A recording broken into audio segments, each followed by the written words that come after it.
Hola, buenos días chicos, espero que se encuentren muy bien. El día de hoy vamos a ver una línea del tiempo sobre el metabolismo, la nutrición y algunas definiciones que son de gran ayuda para comprender un poco más la materia. Voy a iniciar con esta frase que me gusta mucho, que dice así: quien no conoce su historia está condenado a repetirla. Y es muy importante comprender esta frase porque muchas veces nos venden dietas milagro que pueden tornarse peligrosas. Inclusive, existen pseudo nutriólogos que, que recetan cosas que no tienen sentido. Entonces es bien importante informarse diariamente. Me he topado con la dieta de la piña, la dieta del limón, que baja 3 kilos, que baja 5 kilos. La gente quiere vender algo falso que realmente termina perjudicando a las personas. Por eso es muy importante conocer nuestro metabolismo, y saber cómo funciona, qué es lo que necesita, cuáles son las vías metabólicas, etcétera.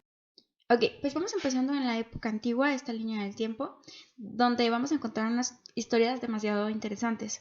Está primeramente la de Babilonia, hace 600 años antes de Cristo, que nos habla la historia de Daniel y sus tres compañeros contra el rey de Babilonia. Esto es una historia muy curiosa porque anteriormente a este rey, para ver que no le hiciera daño algún alimento, lo que hacían era contratar a gente, le daban esa dieta durante determinado tiempo y después se la daban al rey. Si a ellos no les hacía daño, pues ya se la podían dar. Si les hacía daño, pues ya no.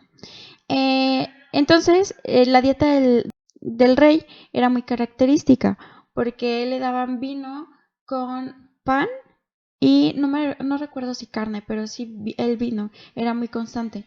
Entonces, Daniel llevaba tiempo consumiendo esto y se empezó a sentir mal. Y él le comentó a los chefs, muy enojado, o los cocineros, les comentó que ya no quería comer eso, que si le podrían cambiar el vino por agua y el pan por leguminosas. Entonces empezaron a notar un cambio, se empezó a sentir muy bien y lo que hacen es ver que había una relación con el alimento, quizás muy empíricamente, pero lo empiezan a razonar así.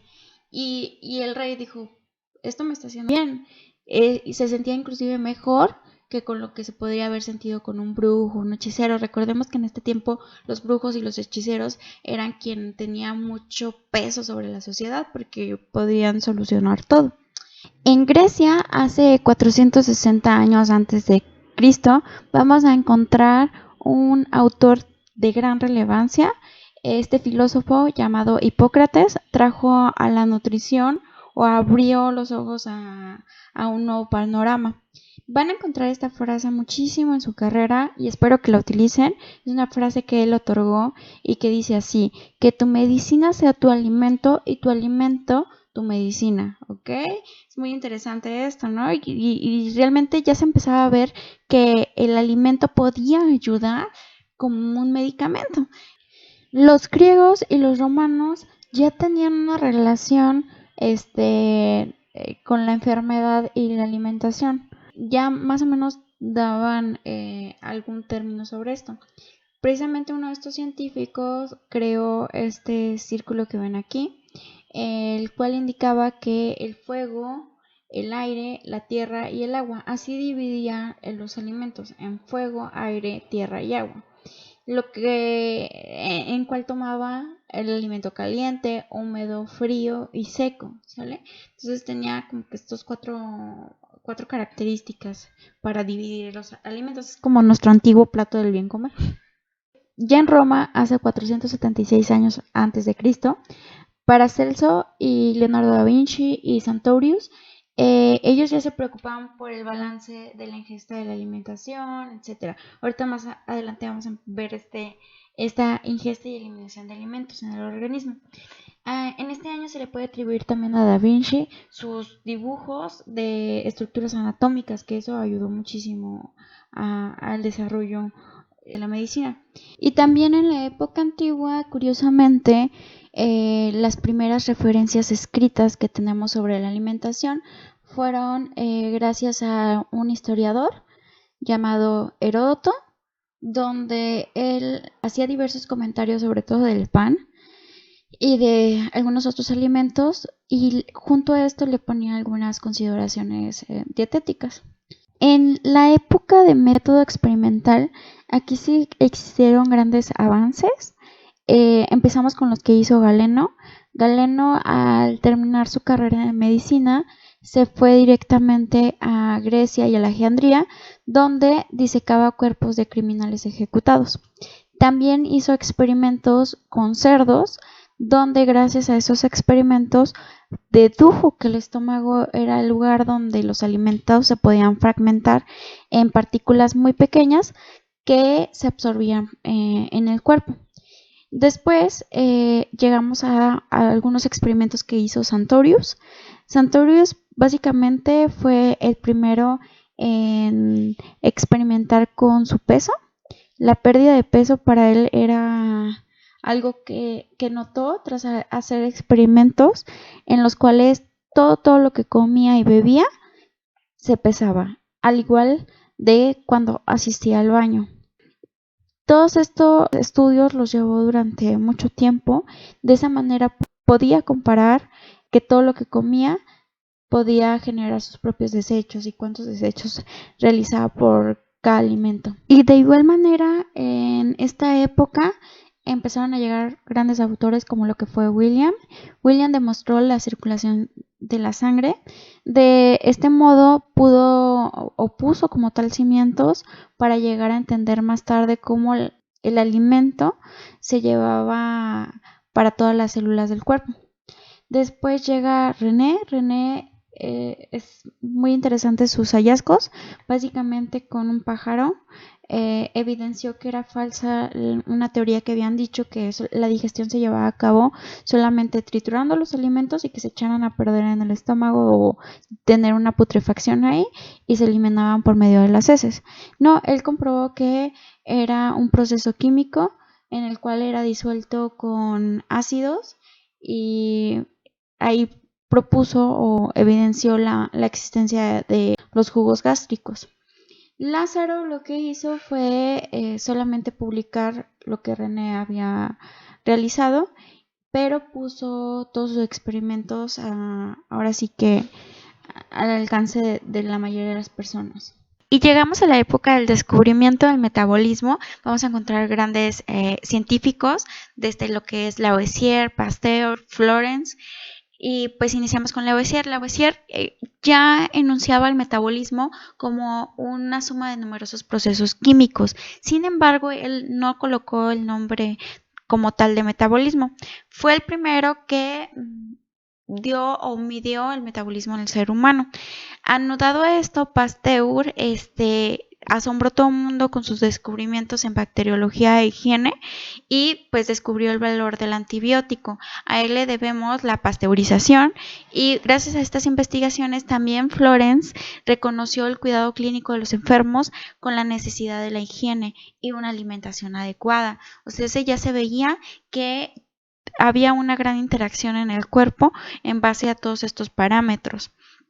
Como tal, quien le dio el nombre de metabolismo fue Teodora, el cual sacó el término del griego que significa metabolé, cambio, e ismo, calidad. La definición de metabolismo que tenemos es un conjunto de transformaciones químicas que se efectúan constantemente en las células del organismo. Pero Lavoisier es reconocido, a pesar de que él no le puso el nombre como de metabolismo, pero es reconocido como el padre de la nutrición y de la química. ¿Por qué? Porque él dio detalles muy importantes y relevantes de lo que era el metabolismo y nos demostró la oxidación de los alimentos, que es una fuente de calor corporal. Entonces, por eso aquí lo agregamos nosotros. Le debemos lo de la calorimetría, o sea, las calorías. También tenemos otro padre de la nutrición, pero americana, que es Edwards. Edwards fue el primero que publicó cuadros muy extensos de valores nutricios. Aún existen esos cuadros y pues son de gran ayuda. Realmente estos dos pueden encontrarlos como padres de la nutrición, pero acuérdense, uno es padre de la nutrición y la química, que es Lavoisier, y el padre de la nutrición americana es Atwater, W.O. Atwater. También hubo diferentes descubrimientos, aquí encontramos descubrimientos en cuanto a factores nutritivos, empieza a haber carencias como el beriberi, el bocio, el cuasharcot, que fueron relacionadas con deficiencias de vitaminas y también de minerales, entonces ya cae relevancia a microelementos. Actualmente hay dietas que te quitan un montón de fibra, te quitan muchas verduras, muchas frutas y dejan detrás esas vitaminas y minerales que hay. Tenemos que hacer un conjunto de alimentos para evitar estas carencias. Y es bien importante que ustedes lo sepan porque se dejan guiar por modas que empiezan a dañar a la gente, como ya lo comentamos al principio, pasan a ser perjudiciales. Y pues bueno, todos estos antiguos científicos nos ayudaron a llegar a lo que es nuestra materia en sí, que es la bioquímica, todo lo de metabolismo. Bioquímica, la definición que tiene es la parte de la química que estudia la composición y la transformación de la química de los seres vivos. Ok, esta definición es bien importante que se la aprendan. Es posible que esté en el examen, entonces trátenla de recordar. Ojo, pueden encontrar diferentes definiciones de bioquímica, pero esta me gustó porque tiene todos los componentes importantes de la esencia de la materia. ¿Y qué estudia básicamente la bioquímica? La bioquímica va a estudiar la estructura, organización y transformación y funciones de los seres vivos dentro desde el punto de vista molecular. La podemos clasificar en dos, se divide en bioquímica estructural y bioquímica metabólica. Cuando hablamos de una bioquímica estructural, es toda la que estudia composiciones, conformaciones, configuración, estructura de la materia viva. Dícese de todo lo que vieron en química de los alimentos, todas las estructuras de lípidos, proteínas, de hidratos de carbono, todos estos componentes, estos macronutrientes, él los estudia simplemente la estructura. En cambio, la bioquímica metabólica, que es la que vamos a ver en este cuatrimestre, estudia transformaciones anabólicas y catabólicas. Después vamos a ver qué significa anabólico, qué significa catabólico y cuáles son las funciones de todas estas biomoléculas que pasan por estas transformaciones y qué nos ayuda a nosotros o qué pasa en nuestro organismo cuando se realizan esas transformaciones. Y pues eso sería todo. Espero que les haya gustado. Tengan buen día, chicos.